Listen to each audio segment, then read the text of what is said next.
Hi, this is Pat with Big Bob's. Hey, today we're out here at this apartment building. It's one of our clients that we had.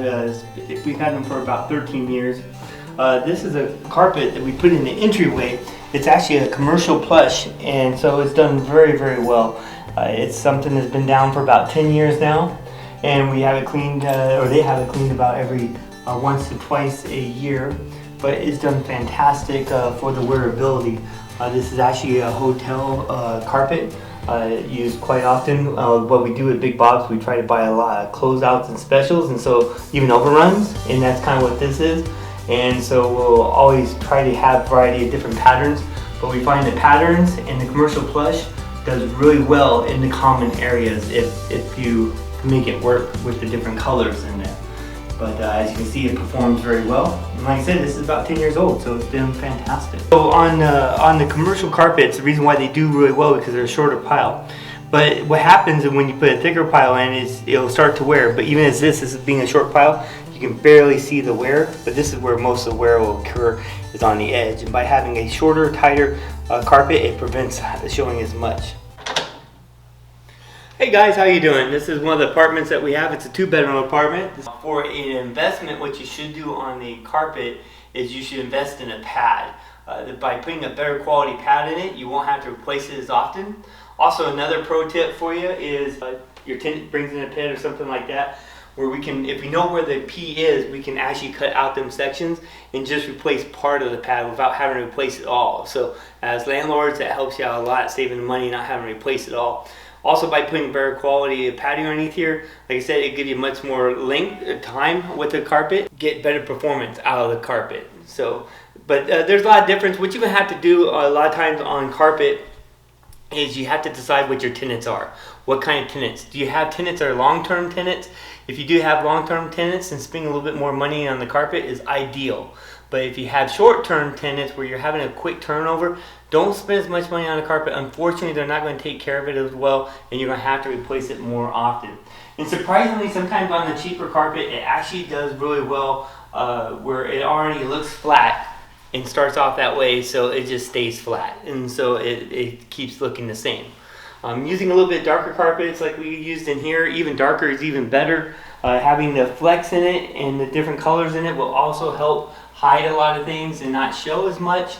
But as you see, we redid this unit. This one is about 3 years since we had to redo this one.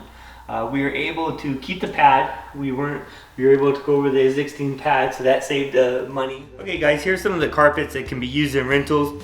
On a lower class rental or a rental that you have a lot of high turnover or a lot of wear and tear, commercial carpet works really well. Keeps the cost down, very durable, very difficult to damage. Not to say they can't, but very difficult to damage.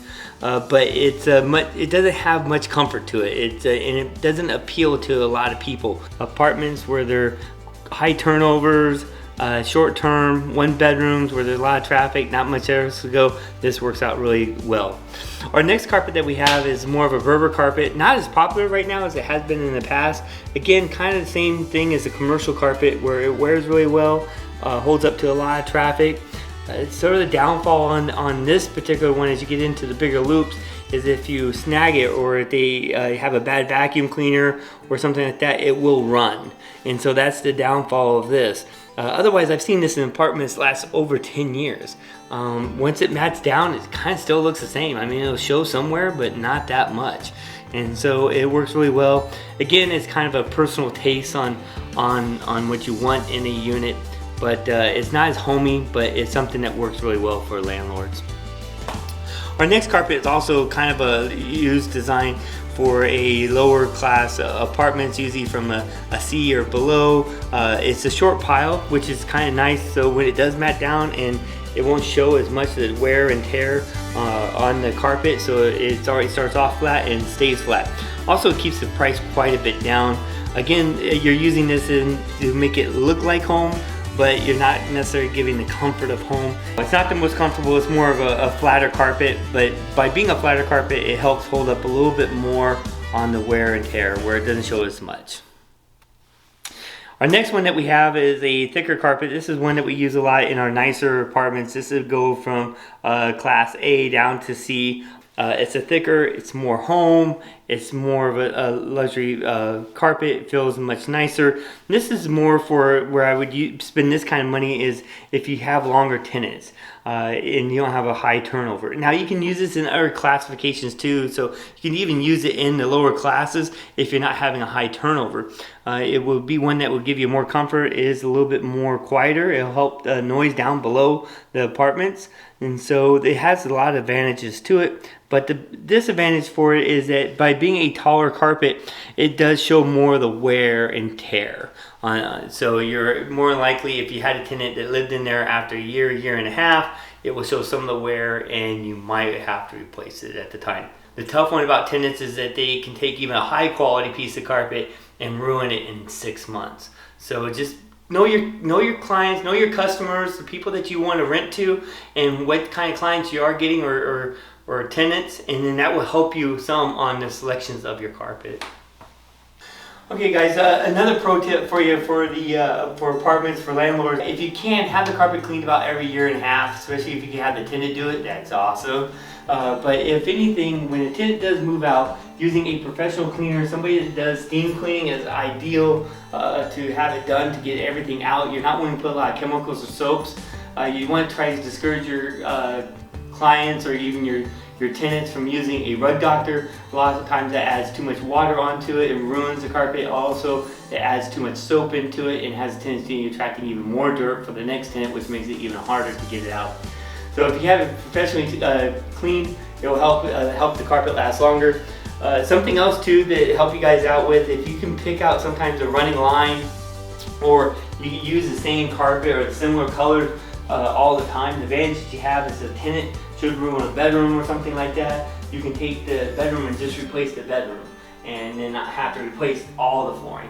The other thing that you can do too is you can take pieces out of the bedroom to patch the living room if they're identical carpet. So a lot of times it's ideal to start off with all the same carpet throughout the whole unit, and then you can limp along or make it last a little bit longer by replacing just the bedroom to repair the living room if it's still in good shape, just maybe they spilled something or burned it or something like that. Okay guys, now we're in the kitchen. Another great product that we use a lot of times in rentals is vinyl.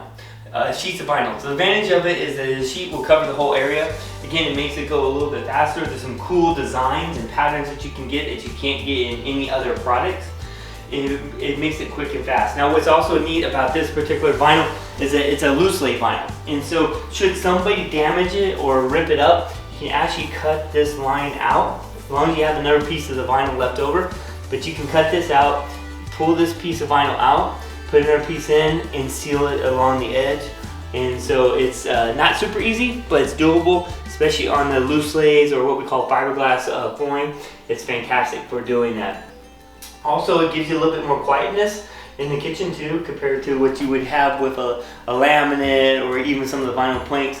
It gives you that quietness. Now the downfall is that sometimes it requires a little bit more prep work where the floor needs to be a little bit more smooth, and so it requires a little bit more labor sometimes for having the product installed. But overall, it's about the same price as if you put a laminate or LVP.